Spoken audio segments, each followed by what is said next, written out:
Meus amados irmãos e irmãs, alunos da ETAD e FAETAD, eu vos saúdo com uma docíssima paz do Senhor. Pela graça de Deus, iniciamos neste momento o estudo da disciplina, a Epístola aos Hebreus.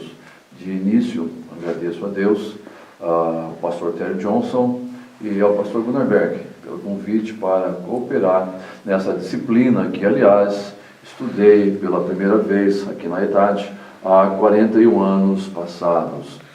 Permita-me revelar minha apreciação especial por esta disciplina, por essa epístola. Quando eu vim para a escola dominical aos 10 anos de idade, no primeiro semestre de 1974, o primeiro texto áureo que decorei foi o versículo 12, do capítulo 9, que diz: nem por sangue de bodes e bezerros, mas por seu próprio sangue, entrou uma vez no santuário, havendo efetuado uma eterna redenção.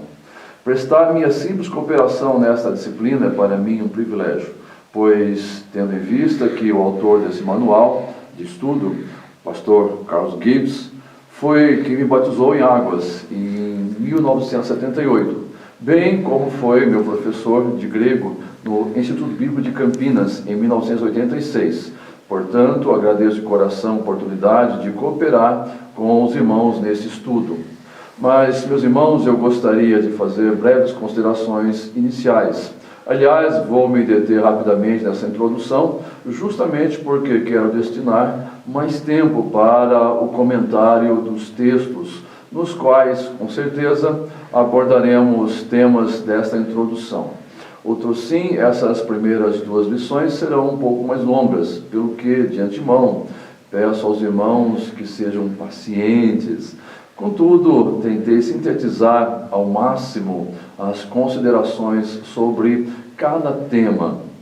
A primeira observação a ser feita é que a Epístola aos Hebreus faz parte da quarta divisão do Novo Testamento, chamada de Epístolas Gerais, que é um grupo de 8 cartas que vão de Hebreus a Judas, e que recebem essa classificação por não serem destinadas a indivíduos nem a igrejas em particular, mas a grupos indeterminados. Essa epístola, no entanto, é estudada à parte em virtude de sua dimensão. Assim, ao estudar esta carta, precisamos entender que ela faz parte dessa classificação que foi adotada pela igreja primitiva nos primeiros séculos da nossa era.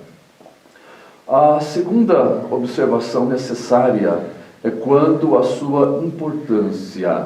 Na introdução ao nosso manual de estudo, o pastor Carlos Gibbs nos diz que, abre aspas, dado a sua preciosidade histórica e doutrinária, a Epístola aos Hebreus se reveste de uma importância singular. De fato, para o leitor superficial das Escrituras, muitas das suas doutrinas são de difícil assimilação, caso não tenha um prévio conhecimento da mensagem dessa epístola e de sua importância. Fecha aspas. Ainda na introdução do nosso manual de estudo, o pastor Carlos Gibbs nos diz que, abre aspas, a principal contribuição que a Epístola aos Hebreus prevê no contexto geral das Escrituras consiste no fato de ela servir de elo entre o Antigo e o Novo Testamento. De fato, seu objetivo é explicar a revelação de Cristo e, ao mesmo tempo, mostrar como a nova aliança veio por intermédio de Jesus Cristo. A Epístola aos Hebreus também responde a perguntas como: quando foi abolido o antigo sistema de sacrifícios para dar lugar ao perfeito, único e último sacrifício, o sacrifício de Cristo? Quando foi abolido o sacerdócio humano para dar lugar ao sacerdócio perfeito e infindável de Cristo? Para respondermos a estes questionamentos, quero aconselhar aos irmãos que, ao estudarem esta epístola, o façam juntamente com o livro de Êxodo e principalmente com o livro de Levítico, pois Hebreus explica Levítico, de forma que é impossível estudar essas duas escrituras separadamente. Nosso manual de estudo ainda registra nessa introdução que declaramos àqueles que procuram minimizar a Epístola aos Hebreus sob a alegação de que ela se destina apenas a incentivar os crentes fracos, que ela serve para muito mais do que isto, pois está repleta de mensagens em torno da nossa inabalável posição em Cristo. Ela mostra como Deus, nosso Pai, quer que tenhamos uma vida espiritual de firme perseverança, mediante o exercício de uma fé sadia. Portanto, estudemos essa epístola sob a perspectiva divina e, ao mesmo tempo, auxiliados pelo Espírito Santo, o único que pode transformar os seus ensinos no dia a dia da nossa vida prática. Fecha aspas. Terceira observação introdutória que eu gostaria de fazer é que Hebreus é um dos escritos, se não o escrito mais profundo do Novo Testamento. Muito porque o grego utilizado nesta carta é bastante superior que a da maioria do Novo Testamento. O pastor Antônio Gilberto da Silva, de saudosa abençoada memória, sempre nos dizia em suas aulas que a leitura de Hebreus exige o auxílio de um léxico da língua grega ao lado, em virtude do alto nível do grego utilizado pelo autor dessa epístola. O comentário bíblico Brodmann diz tratar-se de uma obra-prima da prosa cristã do primeiro século e contém o grego mais puro e mais belo do Novo Testamento. As cadências rítmicas e as maravilhosas erupções de pura eloquência têm ganho para o autor o título de o Isaías do Novo Testamento. Para sustentar o seu argumento, Clemente de Alexandria se valia da semelhança entre o grego de Hebreus e o do Evangelho de Lucas e do livro de Atos. Na introdução deste livro temos 3 imagens que nos ajudam a entender com maior clareza a epístola aos Hebreus. A primeira introdução apresenta um quadro da epístola aos Hebreus, que contém as 5 divisões da epístola. A segunda ilustração traz um panorama da epístola aos Hebreus, cujo tema é a superioridade de Cristo em relação aos elementos anteriores da revelação divina para a nação de Israel. A terceira ilustração, na qual eu gostaria de me deter um pouquinho, é uma imagem da planta do tabernáculo, suas divisões e seus móveis. Na sequência, temos o sumário, ou o esboço da epístola, e ele é muito importante para a assimilação do conteúdo a ser estudado. Na introdução à epístola aos Hebreus, da lição número 1, nós vamos então nos deter nessa introdução e diríamos que, para melhor entendermos o que o Espírito Santo deseja nos ensinar através dessa epístola, é necessário que conheçamos um pouco da história e da época em que ela foi escrita, e para que possamos nos familiarizar com os aspectos históricos, torna-se indispensável perguntarmos: quem escreveu essa epístola? Para quem foi escrita? Por que foi escrita? Quando foi escrita? Assim, meus irmãos, depois de termos já feito 3 observações preliminares, outras breves considerações introdutórias necessárias para o estudo dessa epístola são: a primeira observação, então, dessa introdução, em primeiro lugar, devemos considerar que a chave para a compreensão desta carta neotestamentária se encontra no simbolismo do antigo tabernáculo, mas principalmente em uma nova ordem do sacerdócio em Cristo.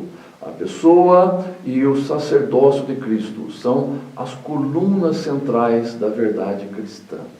Meus irmãos, a carta aos Hebreus é uma explicação de todo o plano redentor de Deus e sua execução e consumação em Cristo, como o sacrifício perfeito que Deus havia anunciado desde o momento em que o homem caiu, predito em todas as Escrituras do Antigo Testamento, do Pentateuco, e mais especificamente pelo tabernáculo, inclusive também pelos profetas. Segunda observação necessária nessa introdução é em relação ao tratamento ou citação deste conteúdo, que não deve ser mencionado ou citado como livro, mas como epístola ou carta. Mas, irmão Márcio, não é um livro? Não, é uma carta, uma epístola. Livro é livro, carta é carta. São substantivos diferentes, assim como nós não chamamos um veículo de casa, nem uma casa de veículo. Carta ou epístola não é a mesma coisa que livro. Carta é carta, livro é livro. Então não confunda. Quando o irmão ou a irmã for ensinar ou pregar, enfim, cite essa escritura como epístola ou como carta. É lastimável constatar em nossos cultos como os irmãos fazem citações bíblicas erradas. Assim, se os irmãos quiserem mencionar corretamente, citem Hebreus como carta ou epístola e não como livro. A terceira e última observação dessa introdução é quanto à compreensão da mensagem unificada da carta. Embora tenhamos que utilizar alguns pontos isolados para esclarecer algumas questões relevantes do nosso estudo, essa epístola deve ser entendida como um todo, como uma mensagem unificada e não em partes isoladas, visto que o uso de versículos isolados do texto pode levar o estudante a uma má compreensão ou a compreensão nenhuma. Assim, é importantíssimo que o irmão ou a irmã considere a carta com o seu início, meio e fim, lembrando que o autor buscou empregar uma continuidade coerente à obra. No texto número 1, o tema da epístola aos Hebreus.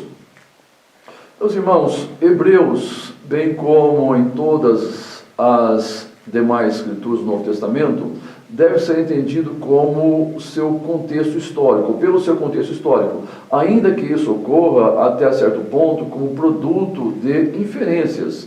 No entanto, em certo sentido, a mensagem de Hebreus transcende sua própria situação histórica. Tal mensagem possui aplicação universal e pertinência contínua perante todas as gerações de cristãos, sejam quais forem os seus contextos culturais. O tema central de Hebreus, desde o início até o final, é a superioridade de Cristo. Mas alguém apresenta o tema como a incomparável superioridade e inegabilidade de Cristo, o cumprimento da antiga aliança, o estabelecimento da nova aliança, o significado universal da fé cristã, deve ocupar sempre posição central, para que as pessoas encontrem um cristianismo genuíno. No entanto, mais ainda do que isto, esta carta, com seu rico conteúdo teológico, é ao mesmo tempo maravilhosamente prática. Folheando suas páginas, os crentes de todas as eras podem aprender a jornada da fé e os imensos recursos disponíveis a todos, mediante a obra consumada e perfeita de Cristo.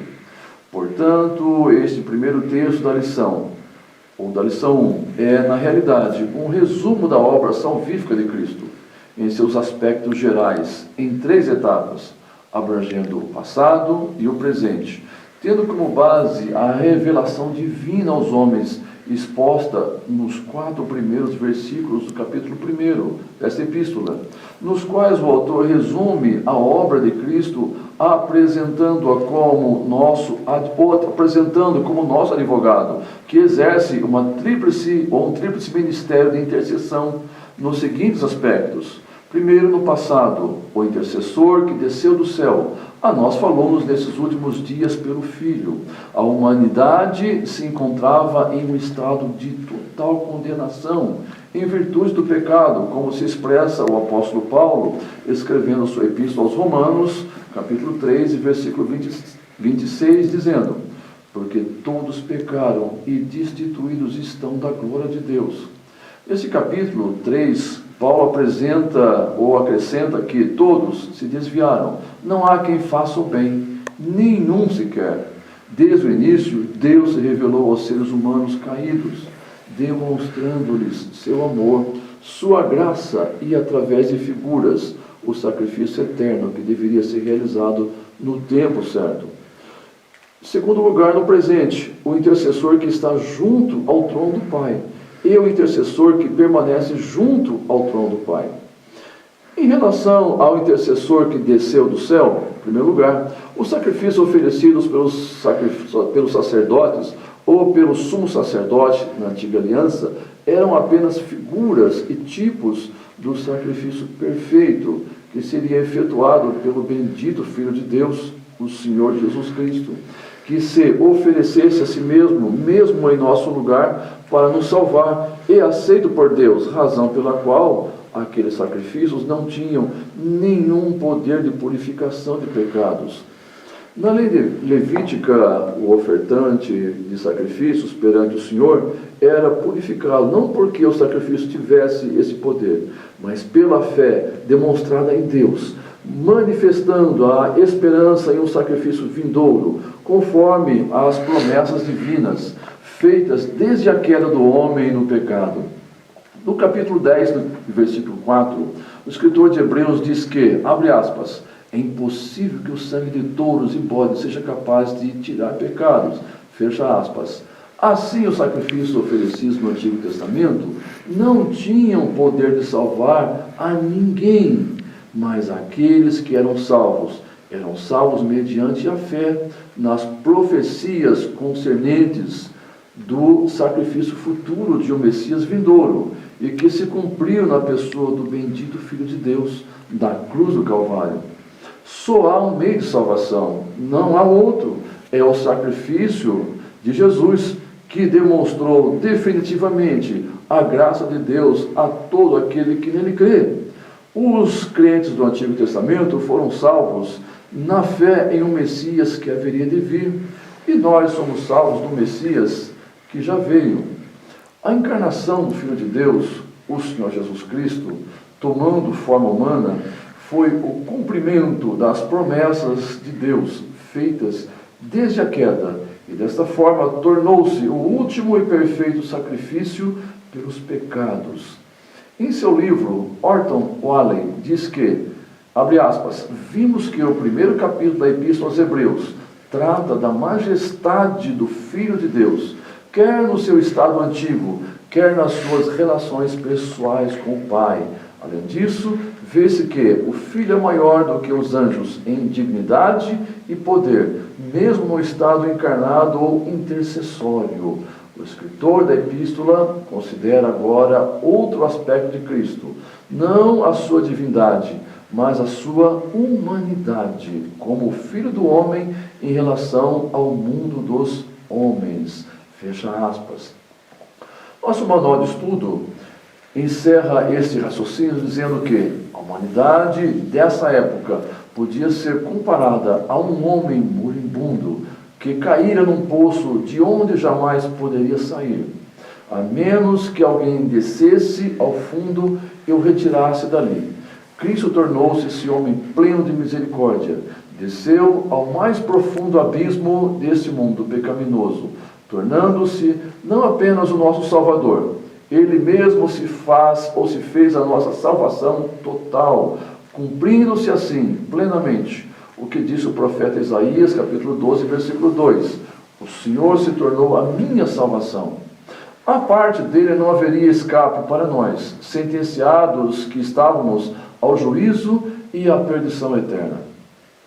Em relação ao intercessor que está junto ao trono do Pai, nós precisamos compreender que o sumo sacerdote no Antigo Testamento, segundo a descrição do escritor dessa epístola, capítulo 5, versículo 1, era um homem tomado dentre os homens, constituído a favor dos homens, nas coisas concernentes a Deus, para que ofereça dons e sacrifícios pelos pecados. Este homem era, portanto, meus irmãos, alguém responsável por toda a liturgia do culto a Deus. Primeiro o tabernáculo e depois no templo construído por Salomão. Era um homem constituído por Deus como representante dos interesses divinos junto à nação de Israel.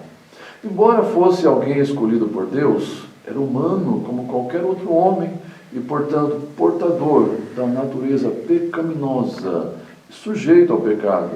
razão pela qual, antes de oferecer sacrifícios por outra pessoa ou pela nação, tinha que oferecer sacrifícios por si, em virtude de seus próprios pecados. Diferentemente, o Senhor Jesus Cristo, encarnado, porém, pela virtude do Espírito Santo, isto é, não trazendo em si a culpa do pecado, embora estivesse sujeito a pecar, uma vez que se fez homem pela sua obediência ao Pai, venceu o pecado e o maior inimigo do ser humano, a morte. Os escritores hebreus dão um absoluto destaque à vitória de Jesus sobre o pecado e na condição de sumo sacerdote dos bens futuros. Ele não tinha qualquer necessidade de oferecer sacrifício por si mesmo. No capítulo 7, versículo 26, o escritor afirma: com efeito, nos convinha um sumo sacerdote assim, como este, santo, inculpável, sem mácula, separado dos pecadores, e feito mais alto do que os céus. Quanto ao intercessor que permanece junto ao trono do Pai, nós sabemos que os sacrifícios levíticos, embora fossem oferecidos diariamente pelos indivíduos e anualmente pela nação, eram imperfeitos, a razão pela qual não proviam perdão permanente. Isto implica que os sacerdotes também não poderiam se tornar permanentes, sendo, pois, provisórios, foram substituídos pelo sacrifício perfeito que Jesus consumou na cruz do Calvário. Consumado seu sacrifício singular e perfeito por todos os homens, Jesus sentou-se à destra de Deus, o Pai, e ali permanece, onde também intercede por nós continuamente. Segundo Orton Wiley, abre aspas, convém que se entenda que a exaltação e autoridade de Cristo foram concedidas a Ele como recompensa por sua humilhação. Em sua natureza divina, o Filho não poderia ser exaltado, porque já era infinitamente superior em majestade, glória e poder.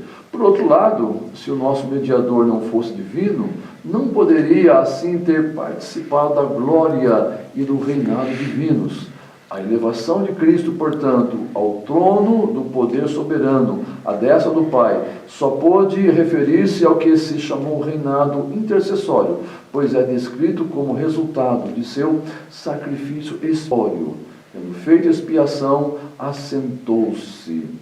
A respeito da afirmativa, assentou-se à direita da majestade nas alturas, disse Herbert: nunca e em parte alguma as Escrituras aplicam esta expressão primeira, assentou-se, para denotar aquela forma de governo do mundo em que o Logos, ou o Filho Eterno, exerceu como eternamente pré-existente.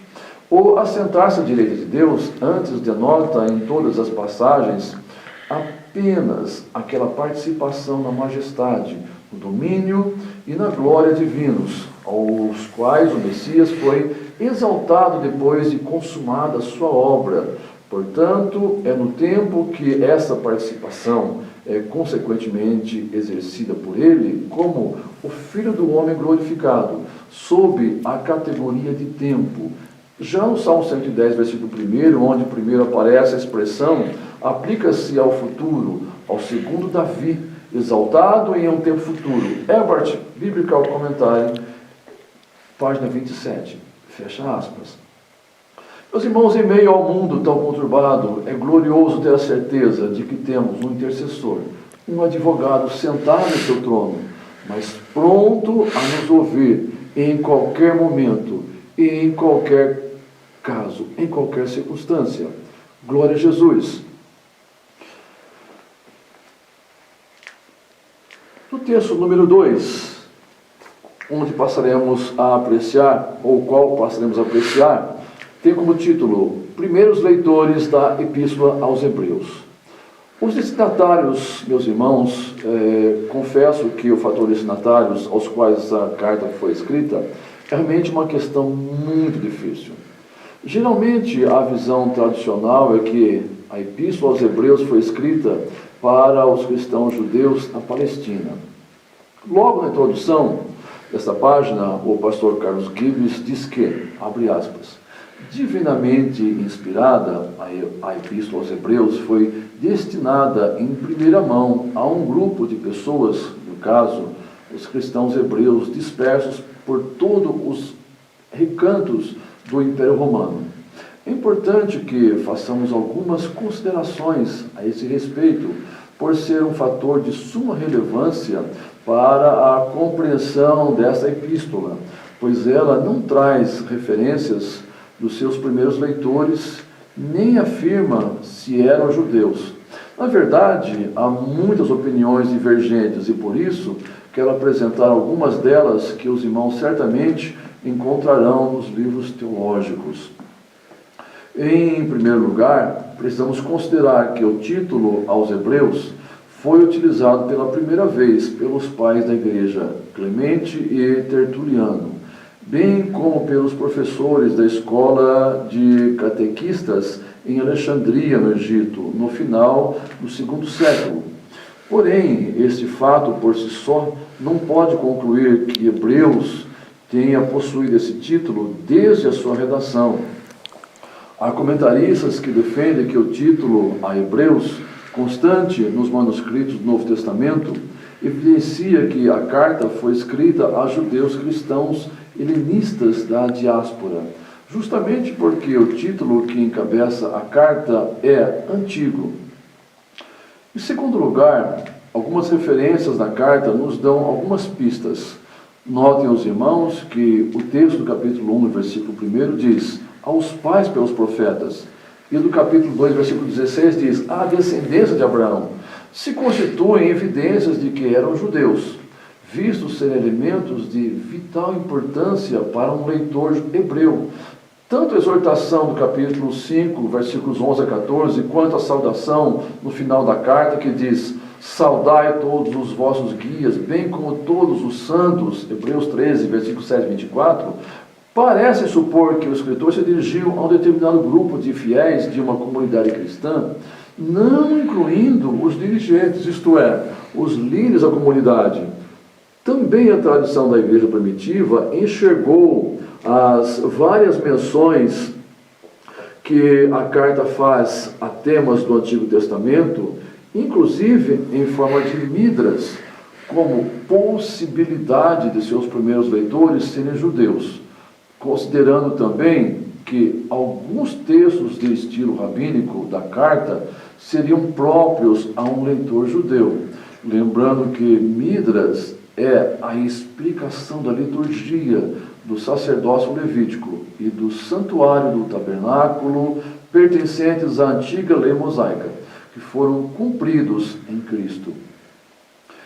Em terceiro lugar, há também um viés muito comentado nos meios acadêmicos a respeito do material acerca de Melquisedeque, derivado dos rolos do Mar Morto. Este material reavivou o interesse da comunidade cristã em examinar novamente a carta aos Hebreus, propiciando também alguns indícios para se identificar os destinatários originais desse documento. Com base nisto, o professor de Antigo Testamento de Auburn, James Sanders, passou a crer que essas pessoas tinham alguma afinidade com a seita dos essênios, refugiados na comunidade de Qumran. Mas esse documento assume uma nova e enorme vitalidade quando considerado como sendo dirigido, pelo menos em parte, à nova comunidade cristã, aos convertidos dentre os essênios, que ainda estavam se apegando tenazmente às doutrinas essênias, recusando-se a avançar para uma fé cristã madura. O escritor Fine Kummel disse que, abre aspas, segundo estudiosos, o mundo intelectual de Qumran influenciou Hebreus, ou pelo menos que Hebreus é um apelo para ex-membros da seita dos essênios, residentes em Qumran, cujas tendências eram similares às do autor, fecha aspas. Porém, os eruditos estão divididos com respeito à importância do material proveniente de Qumran em relação a Hebreus. Por exemplo, o escritor Coppens demonstrou convincentemente que os paralelos entre Hebreus e o mundo intelectual de Qumran não são aparentes. Pelo contrário, a linguagem característica de Qumran não tem analogia em Hebreus.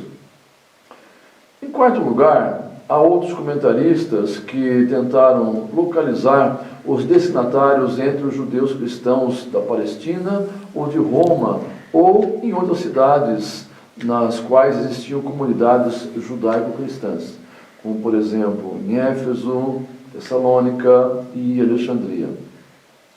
Em quinto lugar, também foi ventilada a hipótese de os destinatários da carta serem judeus cristãos no seio de uma comunidade gentílico-cristã na Itália. Mas isso não pode ser, pois as palavras de saudação, os da Itália vos saúdam, que o apóstolo dirige à comunidade, depõem contra essa hipótese. Em sexto lugar, meus irmãos, houve uma teoria que a carta teria sido dirigida a judeus cristãos de origem sacerdotal, conforme Atos capítulo 6, versículo 7, que tiveram de abandonar Jerusalém e fixaram residência em Antioquia, a metrópole do Oriente. Mas também não temos como comprovar essa questão com segurança. Em sétimo lugar, alguns comentaristas afirmam que dificilmente Hebreus foi dirigida a fiéis da igreja originária de Jerusalém ou das comunidades judaicas, porque os judeus cristãos em Jerusalém viveram por longo tempo como testemunhas dos começos, e esse fato discorda de Hebreus capítulo 2, versículo 3, que declara que aquele escritor não pertencia à primeira geração de crentes. Além disso, os judeus cristãos da Palestina possuíam um conhecimento vivo do culto no templo em Jerusalém. Considerando ainda que somente no ano de 66, ou seja, pouco tempo antes da destruição do templo, foi que os primeiros crentes de Jerusalém emigraram para a cidade de Pela, uma antiga cidade no noroeste da Jordânia, atualmente um sítio arqueológico. Será que o objetivo inicial da carta era dirigir-se somente a um grupo formado em parte por judeus cristãos de uma comunidade gentílico-cristã? Em todo caso, as palavras do apóstolo, conforme o capítulo 10, versículos 19 a seguir, e capítulo 12, versículo 1 a seguir, falam especificamente da situação de uma comunidade bem definida, cuja fundação evidentemente se localiza em um tempo posterior. Os membros da comunidade passaram por aflição e perseguição, porém não pelo martírio. Eu particularmente comungo da opinião do pastor Carlos Gibbs, que a carta aos Hebreus foi destinada a um grupo de crentes sob perseguição religiosa por parte de seus próprios patrícios, os judeus, pois um judeu que abraça o Evangelho pode até mesmo ser expulso de sua própria casa. Texto número 3, o propósito da epístola aos Hebreus. Meus irmãos, o escritor desta carta, cujo nome não sabemos, produziu esta parte da escritura neotestamentária e, pelo conteúdo geral da carta, pode-se delinear uma situação específica de perseguição a um determinado grupo de crentes, cuja identidade nos é desconhecida, mas que sabemos eram judeus e haviam abraçado a mensagem do Evangelho de Cristo. O final do capítulo 10 nos informa que esses irmãos haviam passado por uma situação difícil, a ponto de, como veremos na lição número 3, serem expostos como elemento de espetáculo em um teatro. Tiveram seus bens confiscados, tendo sido o próprio autor também preso. Diante das adversidades, esse escritor se dirige àqueles irmãos com o propósito de, na condição de mensagem apostólica nitidamente destacada, incentivá-los a perseverarem na fé, não obstante estarem sofrendo momentos de adversidades. É de conhecimento comum que o propósito da Epístola aos Hebreus é firmar os cristãos judeus em sua fé e protegê-los contra um retorno apóstata ao judaísmo. O escritor Sampson, em seu comentário, observou que eles estavam particularmente expostos a este perigo. O intuito do autor da Epístola aos Hebreus, contudo, é levado a termo por uma revelação da verdadeira natureza do cristianismo, que ele apresenta como a religião final e perfeita, e o faz não somente por exortação e advertência, embora essas recebam um lugar importante, porém, mais especificamente, por um tratado esplêndido e erudito, em que se detém na glória de Cristo, o Filho, em contraste com os anjos, Moisés e Arão. Nesse ponto também se estabelece, com um notável contraste, a distinção entre a antiga aliança das obras e a nova aliança da fé. Uma das peculiaridades da epístola é a apresentação de Cristo como sacerdote. Verdade não encontrada em nenhuma outra epístola, embora nelas se mencionem suas ministrações sacerdotais. A chave para a compreensão dessa epístola, portanto, é contemplá-la à luz de Cristo, nosso grande e eterno sumo sacerdote. Todas as outras verdades giram em torno desse pensamento. Tão erudito é o tratamento do material dessa epístola, que é frequentemente considerada um tratado sobre o sumo sacerdócio do Salvador. Na interpretação dessa epístola, salientamos os seguintes pontos. Primeiro, o objetivo primordial dela é levar os homens à presença de Deus. Segundo, para que possam permanecer na presença dele, os homens têm que ser santos. A nota dominante da epístola, portanto, é a santidade. E essa experiência pessoal, espiritual, é apresentada sob diferentes aspectos e com terminologia apropriada com relação à pessoa e à obra de Cristo. Terceiro ponto a ser destacado é: o povo de Israel é considerado como símbolo da obra de Cristo, sob a nova aliança. A ênfase, entretanto, não é dada à libertação do jugo do Egito, mas à recusa em entrar em Canaã, sua herança prometida. Por isso, a referência à sua história se confina principalmente à jornada do Egito para Canaã, às suas peregrinações no deserto, ao tabernáculo com seu mobiliário, ao sacerdócio e ao grande dia da expiação. Todos eles interpretados segundo a obra redentora de Cristo. Essa experiência de redenção é apresentada sobre vários aspectos no que se relaciona com Cristo. E em cada um desses aspectos há uma advertência ou exortação apropriada. Assim analisada, a epístola fornece a seguinte terminologia aplicada à experiência. Experiência esta, conhecida por muitas expressões escriturísticas, mas que John Wesley geralmente chamava de a perfeição cristã. Em nenhum outro livro da Bíblia, a natureza e a obra de nosso Senhor Jesus Cristo são apresentadas de maneira tão abrangente e ao mesmo tempo tão marcante quanto em Hebreus.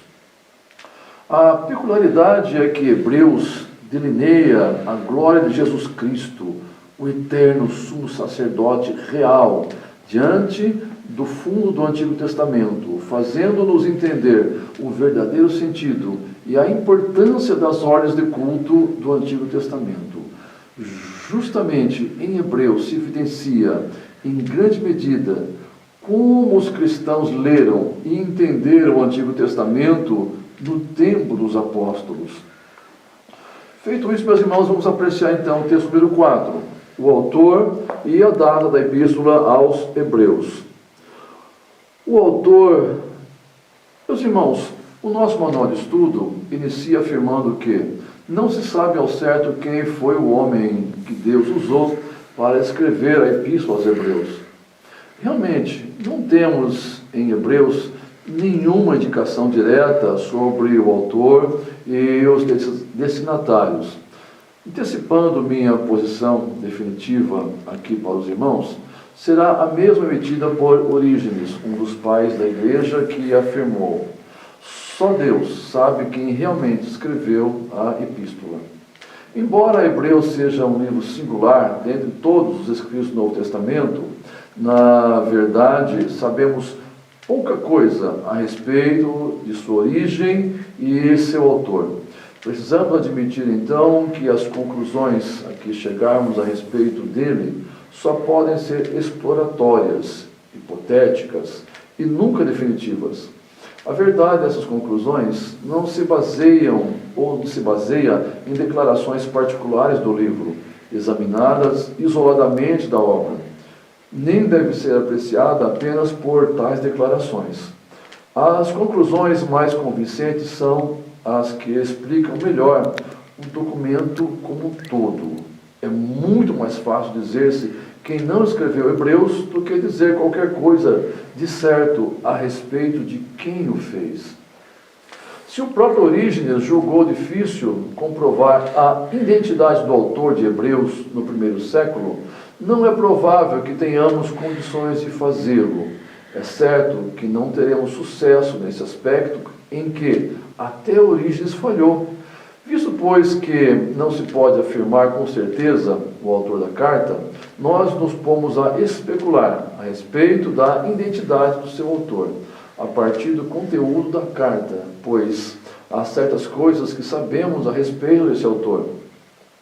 Assim faremos algumas considerações sobre a autoria da carta, tomando como exemplo algumas evidências, primeiramente internas e depois externas. Primeira evidência, considerando os detalhes que o autor fornece e as descrições que fez sobre o interior do tabernáculo, como por exemplo em Hebreus 9, versículos 1 a 5, revelam que quem quer que tenha sido o autor, com certeza era judeu e que tinha um conhecimento profundo do judaísmo, da história judaica e da tradução rabínica, sendo capaz de interpretá-la. Era um mestre da Midrash, a exegese das escrituras judaicas, sendo capaz de interpretá-lo sob o aspecto de Cristo, bem como a interpretação da escritura realizada pela sinagoga de Alexandria, mas que não havia estacionado nela, dando-lhe uma nova interpretação a partir de sua experiência pessoal de fé no Senhor Jesus Cristo. Segundo alguns comentaristas, seu conhecimento do Antigo Testamento era maravilhoso, excepcional. Segunda evidência que extraímos do texto é que o escritor era bem conhecido dos seus primeiros leitores, como se fosse um deles, alguém que teve contato com eles anteriormente, mediante algum tipo de ministério. Como também se evidencia em toda a carta o tremendo interesse do autor pela situação e pelo destino dos seus leitores.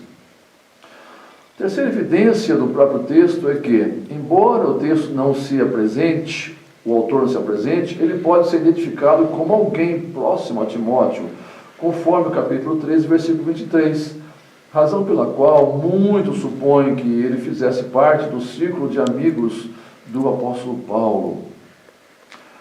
Quarta evidência textual é que um pressuposto para o apostolado era considerado originalmente ter sido testemunha ocular da vida terrena de Jesus e de sua ressurreição, conforme Atos 21 e 22, ou capítulo 1, versículo 21 e 22. O autor, portanto, não era testemunha ocular da vida terrena de Jesus e de sua ressurreição, e dificilmente não fez parte dos primeiros apóstolos, ou dificilmente fez parte dos primeiros apóstolos, visto que ele não se autodesigna como apóstolo, mas alinha-se na segunda ou terceira geração, porque ele escreve: começou a ser anunciada pelo Senhor, depois foi-nos fielmente transmitida pelos que a ouviram.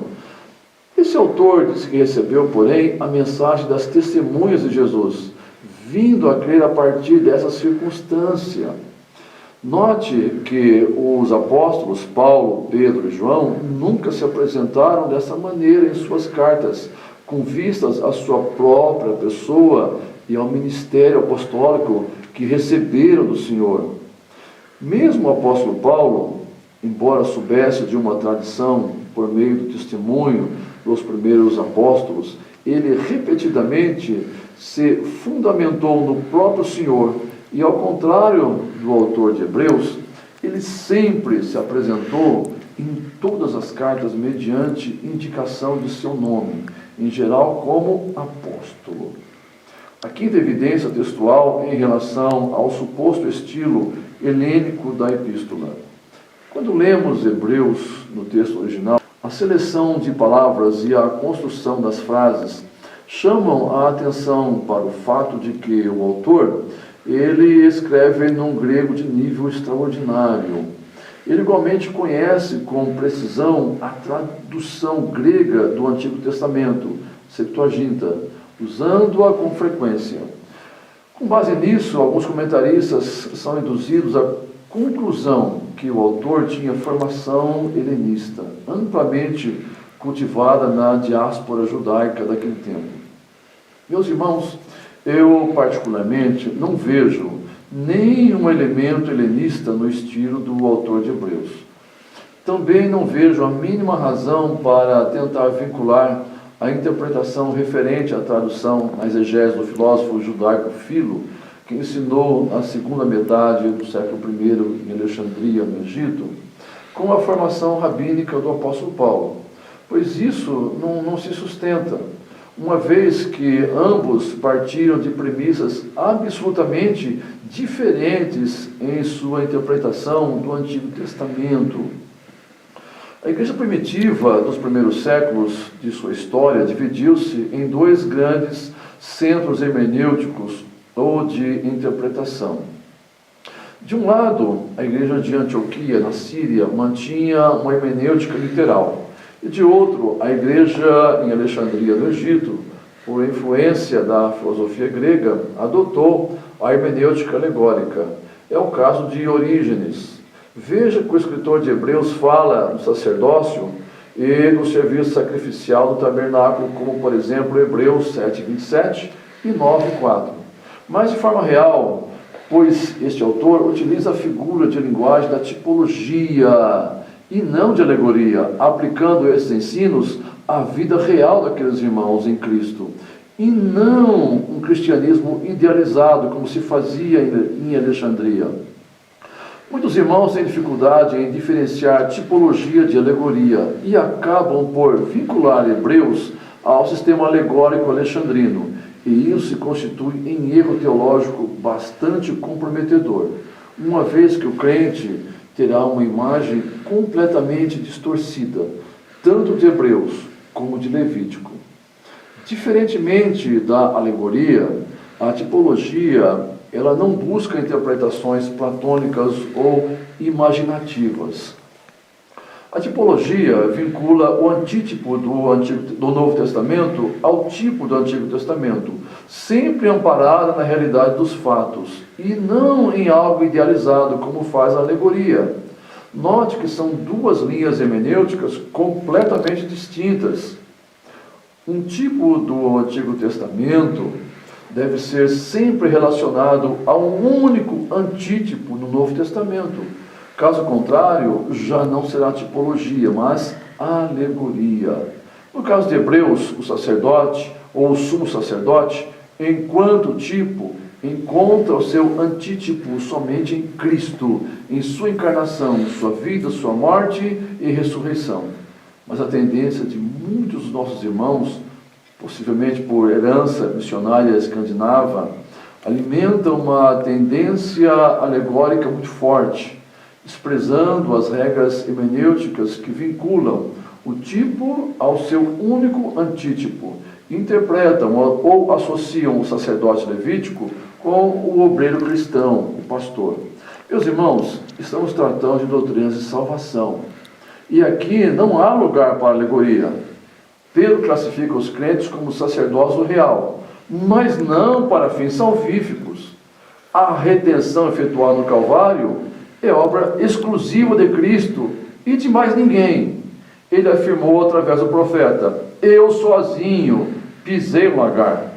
Portanto, quando os irmãos ouvirem que o crente passa pelo tabernáculo, vivenciando todos os seus detalhes, por favor, lembre-se disso. O crente não passa pelo átrio, não passa pelo lugar santo e muito menos pelo lugar santíssimo.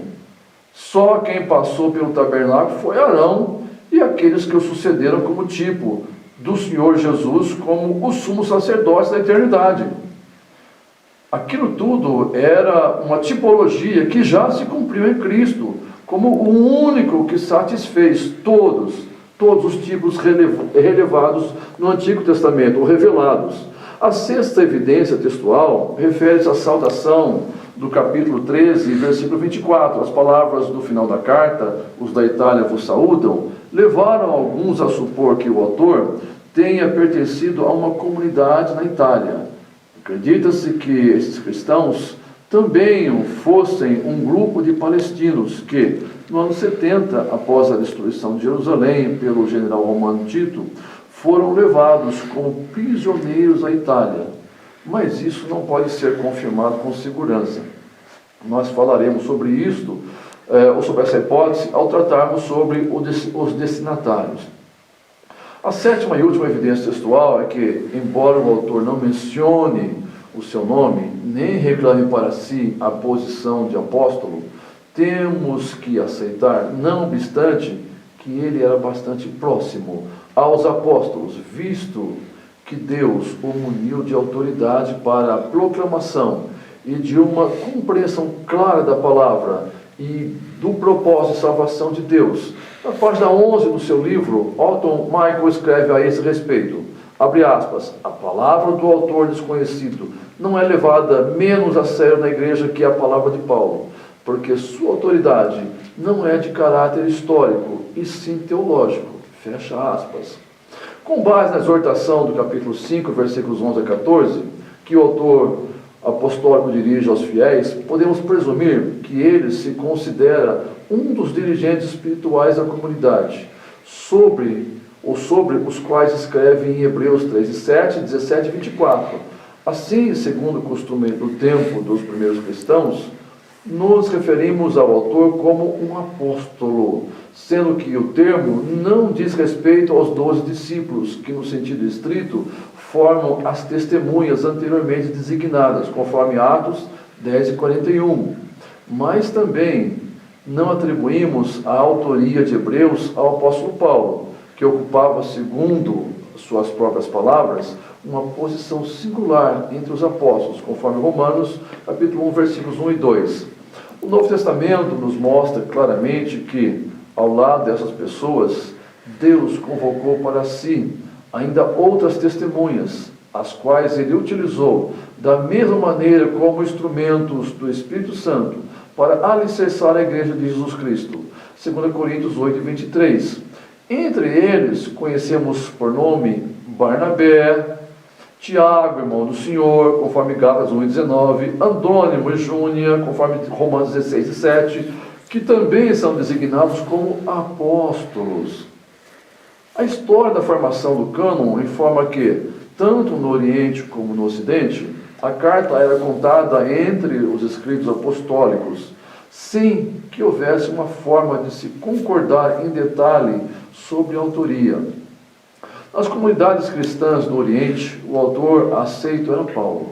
Já o cânon muratoriano, Tertuliano, Cipriano, Eusébio e Agostinho, denotam a influência dessas ideias orientais sobre a igreja ocidental. Também é significativo que Hilário de Poitiers, falecido no ano 367, precisamente não cita Hebreus como carta de Paulo, embora a considerasse como apostólica. Nesse exato aspecto, torna-se evidente que, nos primeiros séculos do cristianismo, o conceito do apostolado, além do número dos 12 de Paulo, era conhecido em sentido ampliado. É dessa maneira que gostaríamos que a designação de apóstolo para o autor de Hebreus fosse entendida. Assim, o autor de Hebreus estava ciente de que sua palavra possui autoridade divina e é aceita pela igreja. Ler muito, ler tudo, ler o tempo todo. Quem ama ler vai concordar. Melhor que ganhar um livro é ganhar uma editora inteira. Se você ama ler, este presente é para você. O selo editorial da ETAD nasceu e ele tem o nosso DNA. Arminiano, pré-tribulacionista, pentecostal de verdade e, acima de tudo, bíblico. Edições Bernardo Johnson. Para quem ama ler, ler muito, ler tudo, ler o tempo todo. Em relação às probabilidades do autor da carta, sabemos que a tradição eclesiástica não se contentou com o pouco que sabemos sobre o autor, mas podemos considerar algumas suposições que, como o nome revela, são apenas suposições, e nessa questão não poderemos avançar além da afirmativa inicial desse texto, do pai da igreja Orígenes, que disse: mas só Deus sabe quem realmente escreveu a epístola. Os mais antigos manuscritos não mencionam um autor, mas os primeiros sinais da carta aparecem na igreja ocidental quando, em 95 d.C., Clemente de Roma escreveu em sua primeira epístola à igreja de Corinto, capítulo 17, versículo 5, e citou a passagem de Hebreus 3:2 e 11:37, referente à superioridade de Cristo em comparação com os anjos. O pastor de Hermas, datada por Goodspeed em 95 a 100 d.C., também mostra estar familiarizado com essa epístola. Ela não se encontra no cânone muratoriano do final do século II. A primeira suposição é que o mais antigo pai da Igreja Latina, Tertuliano, falecido por volta do ano 215, que diz que havia uma tradição unificada concernente à autoria desse livro, foi por Barnabé. O primeiro motivo seria pelo fato de ele ser levita, e que se enquadraria bem com um profundo conhecimento e interesse do escritor pelo sistema e pela adoração levítica. Tertuliano ainda escreveu que, pois ainda existe um livro escrito por Barnabé aos Hebreus. Então, ele passa a citar o capítulo 6 de Hebreus a respeito da impossibilidade de um segundo arrependimento. Barnabé era natural de Chipre, Alexandrina, quanto à cultura, onde teria sido influenciado pela cultura helenística, tendo excelente domínio da língua grega. Ele presumia, então, que Barnabé tivesse escrito a carta, apoiando-se em outro ponto notável, embora de menor importância, que é a tradução do nome de Barnabé, cujo significado é filho da consolação, que expressa os dons necessários para escrever uma composição notória por seu consolo e encorajamento e comparável à designação da carta aos Hebreus como palavra de exortação, conforme 13:22. A palavra grega paraklesis é a mesma que ambas as passagens utilizam e também poderia ser traduzida por consolação. Barnabé era amigo de Timóteo, companheiro de Paulo, o que pode explicar um sabor paulino em trechos do documentário em pauta. Mas permanece o fato de não termos nenhuma linha que seja reconhecidamente da autoria de Barnabé, pela qual possamos julgar o seu estilo ou pensamento. A hipótese que Barnabé teria sido o autor de Hebreus é admissível, mas ainda vale a pena tentar imaginar se Tertuliano se apoiou em alguma inferência do conteúdo da carta, como aconteceu a Lutero, ou em alguma tradição autêntica a esse respeito.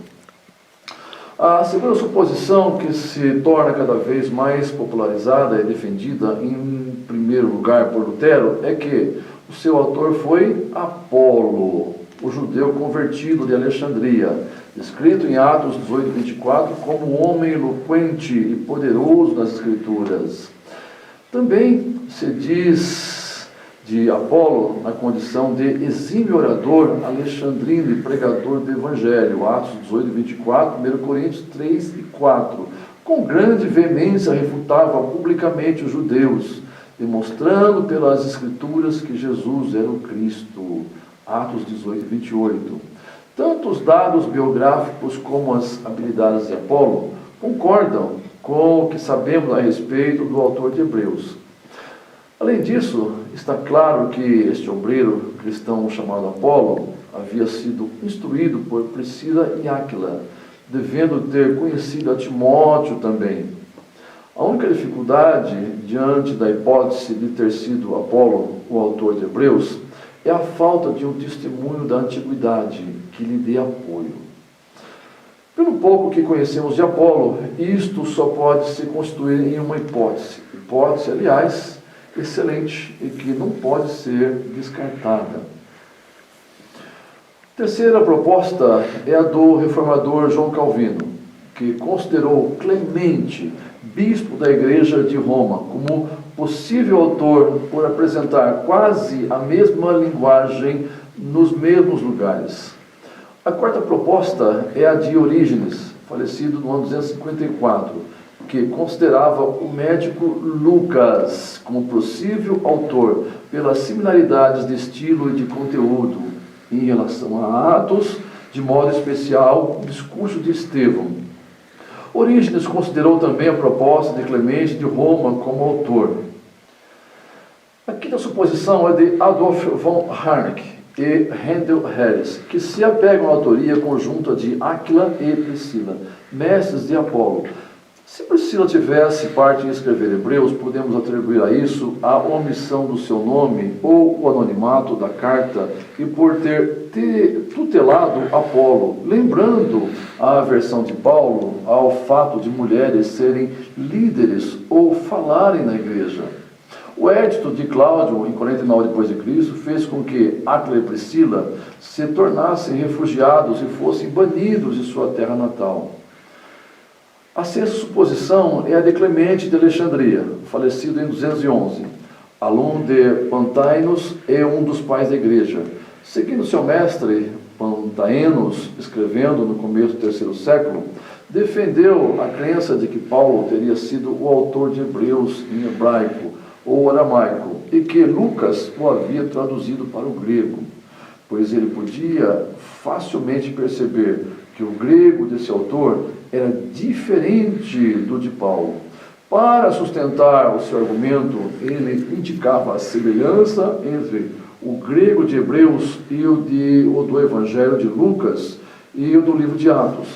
Clemente explica que Paulo não mencionou o seu nome no começo da epístola, porque não queria suscitar de novo o antagonismo dos judeus contra ele, visto que ele era conhecido como o apóstolo aos gentios. Sétimo lugar, deixei como sétima e última suposição a das igrejas cristãs do Oriente e, após o ano 419, também as do Ocidente, que atribuíram a autoria ao apóstolo Paulo. Aliás, não são poucas as vezes que temos ouvido alguém afirmar a autoria paulina de Hebreus. A designação tradicional e antiga dessa escritura como epístola do apóstolo Paulo aos Hebreus, que se encontra, por exemplo, na página de abertura da carta, na edição corrigida e revisada, fiel ao texto original, da Sociedade Bíblica Trinitariana, não faz parte do documento original, pois é mera opinião da igreja primitiva. Notem, os irmãos, que o título aos Hebreus surgiu pela primeira vez no final do segundo século, com Clemente de Alexandria e Tertuliano, embora se encontre também no manuscrito mais antigo das cartas paulinas. A autoria paulina de Hebreus, inicialmente, expressou-se na igreja oriental, Alexandria, em fins do segundo século. A primeira reivindicação de autoria paulina veio da igreja oriental de Pantaenos, de Alexandria, em 180 d.C. Alguns comentaristas diminuem o valor do testemunho de Pantaenos, dizendo que ele era demasiadamente zeloso pela igreja oriental. Os alexandrinos eram bons cristãos. Eles desejavam que uma carta de Paulo tivesse sido dirigida pessoalmente a eles. Quando Pedro escreveu às igrejas da dispersão, na Ásia Menor, para encorajá-las na fidelidade em vista do retorno do Senhor, ele disse: o nosso amado irmão Paulo vos escreveu, conforme 2 Pedro, ou 2 de Pedro, capítulo 3, versículo 15. Quanto a ele nos disse que Hebreus é essa carta. Se Hebreus não é essa carta, então ela perdeu-se.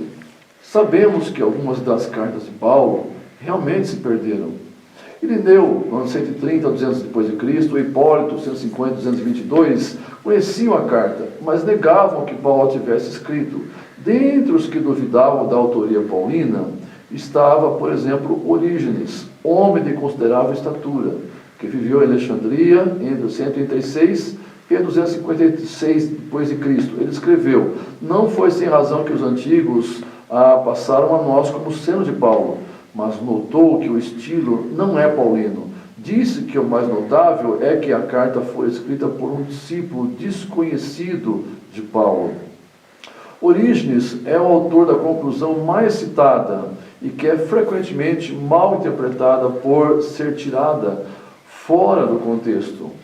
Aqui está o que ele realmente disse, abre aspas: se for para eu dar a minha opinião, devo dizer que os pensamentos são do apóstolo, mas a dicção e a fraseologia são de alguém que se lembrava dos ensinos apostólicos e escreveu ao seu bel prazer o que havia sido dito por seu mestre. Portanto, se alguma igreja sustentar que esta epístola é de Paulo, que ela seja elogiada por isso. Não foi sem razão que os antigos a passaram a nós como sendo de Paulo. Porém, quem realmente escreveu esta epístola, Deus o sabe. A declaração de alguns que se foram antes de nós é de que Clemente, bispo dos romanos, escreveu essa epístola, e de outros que Lucas, autor do Evangelho e de Atos, a escreveu. Fecha aspas. Notem os irmãos que, embora negasse a autoria paulina e nem mesmo acreditasse que o apóstolo a tivesse escrito originalmente em hebraico, Orígenes afirmaria que o conteúdo do livro ou da carta era essencialmente paulino. Depois de Orígenes, a autoria paulina de Hebreus permaneceu intacta, sem ser desafiada no Oriente, sendo então inserida imediatamente após Romanos, no meio do Corpus Paulino, ou no Papyrus 46, a cópia em papiros mais antiga desse corpus que sobreviveu até a Era Moderna. Como um todo, a Igreja Oriental aceitava Paulo como autor dessa carta, e ela foi recebida no seu cano como tal. Ainda assim, precisa ser lembrado que a comunidade de Alexandria tinha as suas dúvidas concernentes à autoria de Hebreus. Porém, essa suposição foi objeto de divergências na Igreja do Ocidente até fins do século IV e início do século V. No quarto século, Hilário tornou-se o primeiro pai da Igreja Ocidental a dizer que Paulo era o seu autor.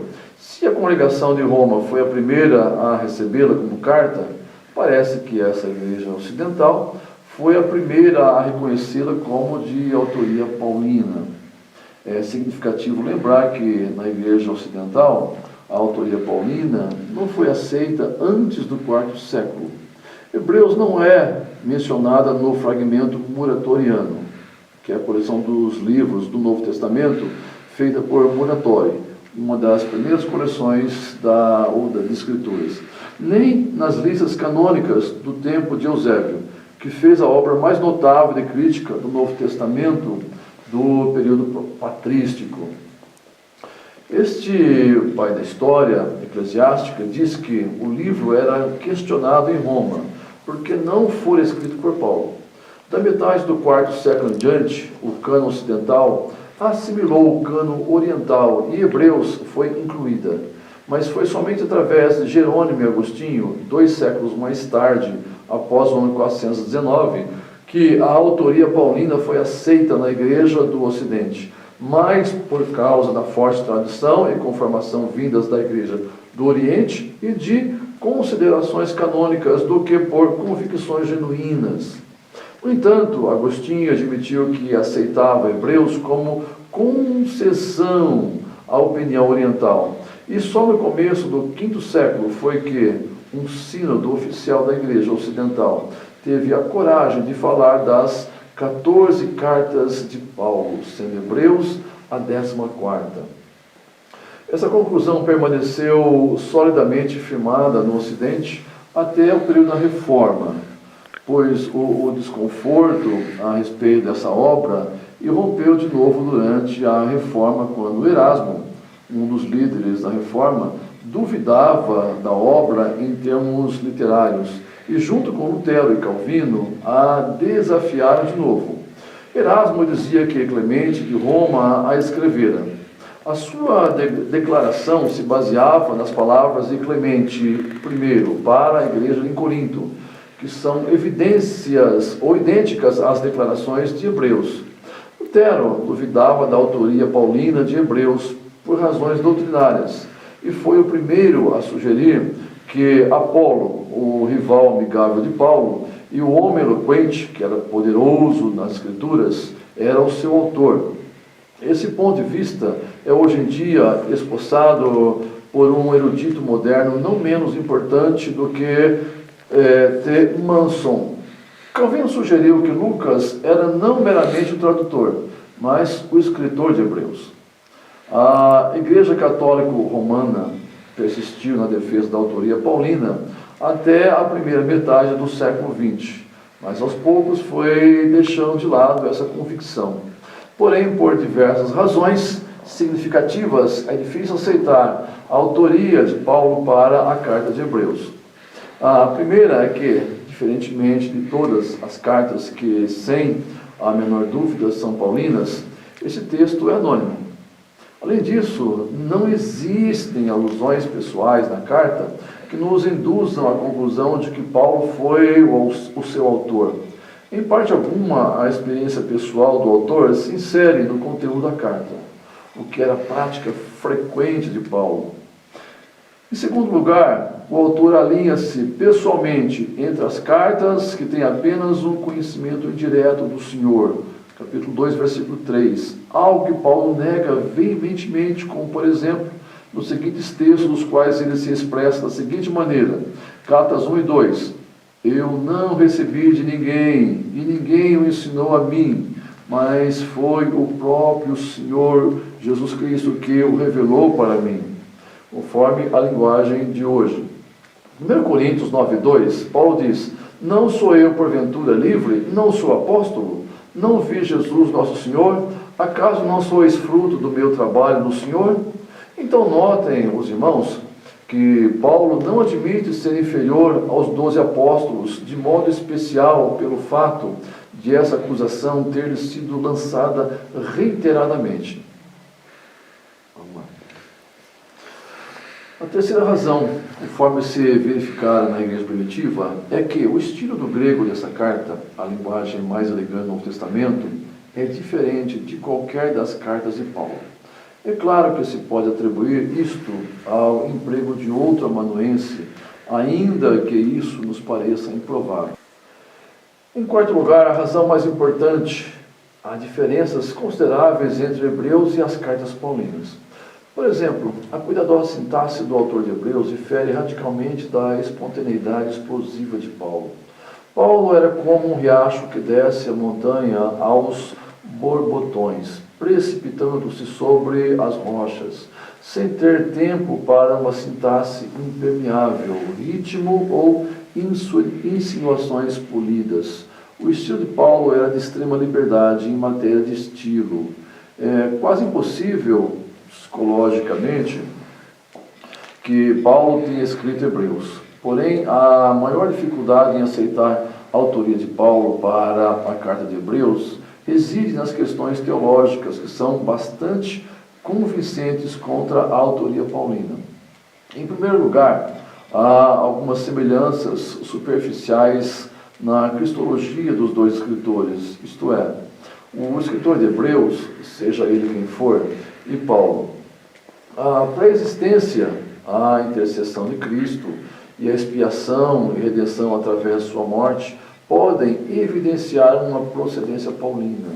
Porém, são doutrinas expostas de maneira bem diferente Em Gálatas, Paulo contende que, pela morte de Cristo, fomos redimidos da maldição da lei. Em Romanos, ele enfatiza a redenção do poder da carne. Mas nenhuma dessas ideias é encontrada em Hebreus, uma vez que a mais importante para o autor de Hebreus era o elevado sacerdócio de Cristo, pois nessa carta o objetivo do sacrifício é que possamos nos aproximar de Deus, conforme capítulo 10, versículo 22, algo que está ausente de vez nos escritos de Paulo. Por outro lado, a forte ênfase de Paulo na justificação pela fé não aparece em Hebreus. A ênfase comum de Paulo no caráter redentor da obra de Cristo fica subordinada a outra ênfase em Hebreus. A purificação e a santidade do povo de Deus por Cristo. O conceito de fé também difere de modo marcante. Para Paulo, a fé é prática, sendo uma auto-entrega a Cristo, aos pés da cruz, no poder da ressurreição, enquanto que em Hebreus, a fé é doutrinária, pois é vista como uma convicção da realidade do mundo invisível e como corolário, como resultado da lealdade ao mundo invisível, que se nos torna conhecido ou que se nos torna conhecido em Cristo. Todavia, nada em Hebreus contradiz o ensino de Paulo. Na verdade, há muitas facetas em comum entre Paulo e o autor dessa carta. Essa circunstância levou Orígenes a concluir que, embora a carta em si mesma não fosse de Paulo, grande parte do seu conteúdo tem o caráter paulino. Este fato, aliado à menção de Timóteo, sugere que o autor estivera associado aos círculos de Paulo. A ausência das profundas passagens, como diz Paulo, em Cristo, que compõem o âmago do Evangelho paulino, levou Martinho Lutero a concluir que Hebreus não podia ter sido escrito pelo mesmo homem que escrevera Gálatas. Calvino concorda com Lutero nesse ponto, uma vez que a ênfase em algum Cristo ou em Cristo, notada nas cartas de Paulo, está absolutamente ausente em Hebreus. Assim como a justificação pela fé, a oposição entre fé e obras e a tensão entre a carne e o espírito. Por último, a escatologia do escritor também é muito semelhante à de Paulo. Contudo, a principal preocupação do escritor é com o sacerdócio de Cristo. Nenhuma menção desse assunto é feita nas cartas de Paulo, pelo menos que nós conhecemos. Enquanto a maior ênfase de Paulo é o Cristo ressurreto, Hebreus 13:20, é a única referência específica à ressurreição em todo o documento. A ressurreição de Cristo, mencionada apenas no capítulo 13 e versículo 20, deu ensejo a uma ênfase repetida na exaltação de Cristo à destra de Deus. O referido escritor era mais judaico do que Paulo, por um lado, e mais grego do que Paulo, por outro. Além desse ponto, não podemos prosseguir. A sugestão de Apolo como o escritor tem seus pontos fortes. Contudo, é muito difícil entender por que ninguém antes de Lutero parece ter sugerido essa possibilidade. Seja quem for que tenha escrito Hebreus, era um peregrino na terra. E isso se evidencia nos textos, capítulo 13, que mostram que o escritor possuía um complexo de pessoa deslocada. Hebreus 13:14, por exemplo, diz: porque não temos aqui cidade permanente. Versículo 19, ele diz: e com instância vos exorto a que o façais, para que eu mais depressa vos seja restituído. O uso de muitas metáforas náuticas é ainda maior evidência de um tipo de vida nômade, visto em pelo menos 3 textos. Capítulo 6, versículo 18. Nós os que temos nos refugiado. Capítulo 2, versículo 1.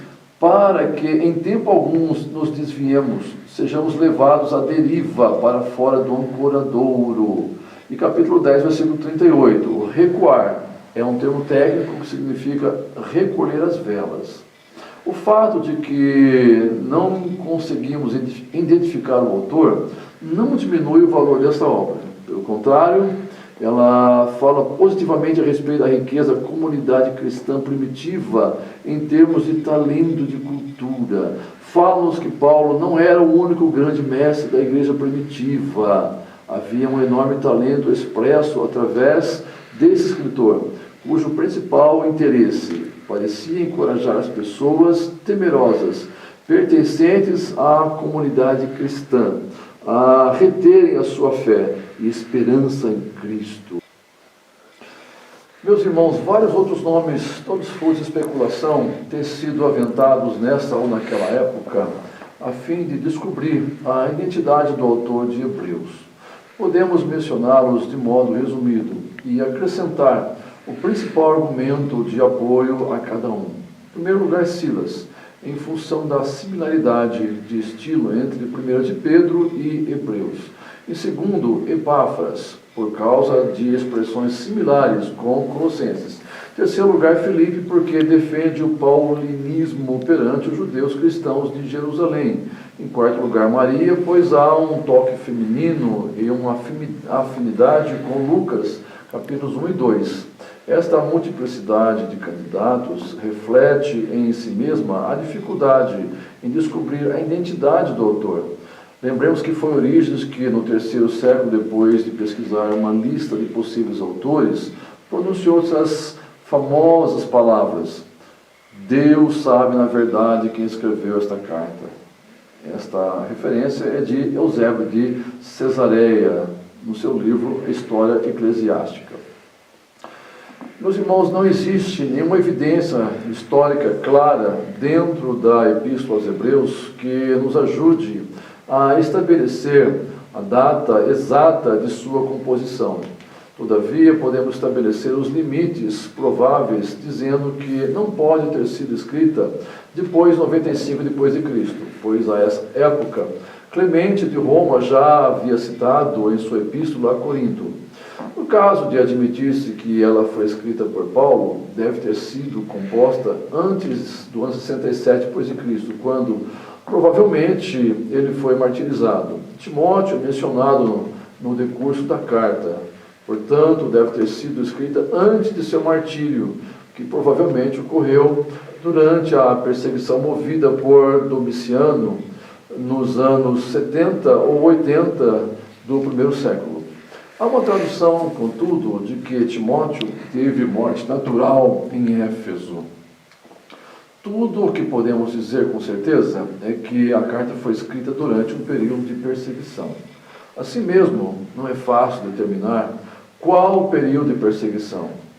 Várias possibilidades se abrem diante de nós.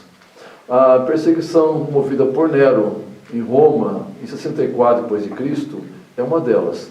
Se Hebreus foi escrita originalmente para os cristãos de Roma, a perseguição sob Nero se enquadra perfeitamente. Esta data não é possível, entretanto, se, como sugerimos acima, a obra foi primeiramente um sermão para cristãos palestinos e mais tarde enviada como carta a Roma. Porque a perseguição movida por Nero limitou-se a Roma. A dificuldade com a data durante o reinado de Nero é a palavra do escritor, abre aspas, ainda não resististes a teu sangue, combatendo contra o pecado, fecha aspas, capítulo 12, versículo 4. Na perseguição sob Nero, muitos foram mortos, eram até cobertos de piche e incendiados nos jardins de Nero. A época, durante o reinado desse déspota, não é muito satisfatória. Outra escolha pode ser a perseguição no reinado de Domiciano, de 81 d.C., até o fim da década de 90. O problema com essa data é que a suposta perseguição durante o reinado domiciano foi uma tentativa de obrigar o povo à adoração de Domiciano. Não há menção de tal coisa em Hebreus. A perseguição daquelas pessoas parece ter tomado a forma de escárnio por causa da sua crença na segunda vinda de Cristo, conforme se encontra em 2 de Pedro, capítulo 3, versículo 4. Onde está a promessa da sua vinda? O fator principal a ser considerado no estabelecimento de uma data é a ausência de uma referência à queda de Jerusalém e à destruição do templo de Herodes pelos romanos no ano 70 depois de Cristo. Uma referência a um acontecimento como este teria fortalecido de tal forma os argumentos do escritor em relação à realidade do santuário celestial, em contraposição à natureza nebulosa e material do santuário terreno, que é inconcebível que o autor não tenha comentado tal calamidade. Grande parte da força do seu argumento pode ter sido removida pelo fato de que o escritor de Hebreus não faz referência ao templo. A sua preocupação é o tabernáculo, que era o centro da adoração de Israel antes da chegada a Canaã. O argumento do autor, não temos aqui a cidade permanente, mas buscamos a vindoura, capítulo 3, versículo 14, pode ser considerado uma referência à queda de Jerusalém. Outra data significativa que até aqui tem sido desconhecida ou ignorada na busca de uma data em que Hebreus tenha sido escrita é junho de 68, quando a comunidade de Qumran foi destruída pelos romanos. Visto que alguns dos primeiros ouvintes desse sermão podem ter sido recém-convertidos da seita essênica na comunidade de Qumran. Bem pode ser que eles tenham sofrido perseguição dupla. Primeiro, pode ter sido pela sua essênia, que contendia pela ideia de que só os essênios eram o verdadeiro Israel, a quem a promessa davídica de um Messias fora feita, e a quem o sumo sacerdote, como Melquisedeque, haveria de vir. Depois, quando foram convertidos ao cristianismo, eles enfrentaram não apenas a perseguição das forças militares romanas, que começou por causa da revolta judaica de 66 depois de Cristo, mas também os sofrimentos a eles impostos pelas mãos dos próprios judeus, que estavam tentando desesperadamente reviver os fogos latentes do judaísmo. Isto, combinado com a demora da parousia, estava começando a abater o seu moral de cristãos. As suas mãos estavam enfraquecendo, seus joelhos estavam começando a tremer. Marcos Dodds insiste, baseando-se na passagem, todo sacerdote apresenta-se dia após dia ministrando, capítulo 10, versículo 11, que o templo estava ainda de pé, o que colocaria a data em que Hebreus foi escrita em época anterior a 70. Este corte apega-se à data da perseguição movida por Nero, entre 64 e 67, enquanto Harnack prefere o período da perseguição sob Domiciano, entre 90 e 96 depois de Cristo.